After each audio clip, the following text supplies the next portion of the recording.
பெரிய பெரிய politicians, actors, ஏன் நம்ம சூப்பர் ஸ்டார் ரஜினிகாந்த் வரைக்கும் இந்த கோயிலுக்கு போகாம இருக்கவே மாட்டாங்க. நம்ம ஊருக்கு சென்னைன்னு பேர் வந்ததே இந்த கோயில்னால தான்.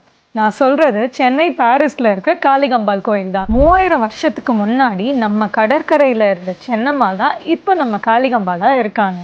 சென்னம்மாள் ரொம்ப பவர்ஃபுல்லான அம்மன்னு நம்ம மக்கள் வழிபட்டாங்க. கடற்கரையில இருக்கிறதுனால கடல் அலைகள் கொஞ்சம் ஜாஸ்தியானா கூட அம்மன் கோவமா இருக்கிறதா நம்பினாங்க. இதனால மக்கள் எல்லாரும் அம்மனை ஊருக்குள்ள கொண்டு வரணும்னு நினைச்சாங்க. அதுக்கேற்ற மாதிரி சீ லெவலும் இன்க்ரீஸ் ஆச்சு, அம்மனையும் ஊருக்குள்ள கொண்டு வந்தாங்க. அப்படி இருக்கிறதா சென்னை பாரிஸ்ல இருக்கிற நம்ம காளிகாம்பாள் கோயில். இவ்வளோ பவர்ஃபுல்லான கோயிலுக்கு சென்னையில் இருக்க top politicians, business man, actor, actress எல்லாருமே இந்த கோயிலுக்கு வந்துட்டு இருக்காங்க. இங்கே நீங்கள் வைக்கிற ஒரு வேண்டுதலும் கண்டிப்பாக நடக்கும்னு மக்களோட நம்பிக்கை. இவ்வளோ பவர்ஃபுல்லான அம்மனை தஞ்சாவூர் பெயிண்டிங்கில் பண்ணி நம்ம வீட்லேயும் வைக்கலாம். அம்மனோட அருளால் நம்ம வீடே செல்வ செழிப்பாக மாறிடும்.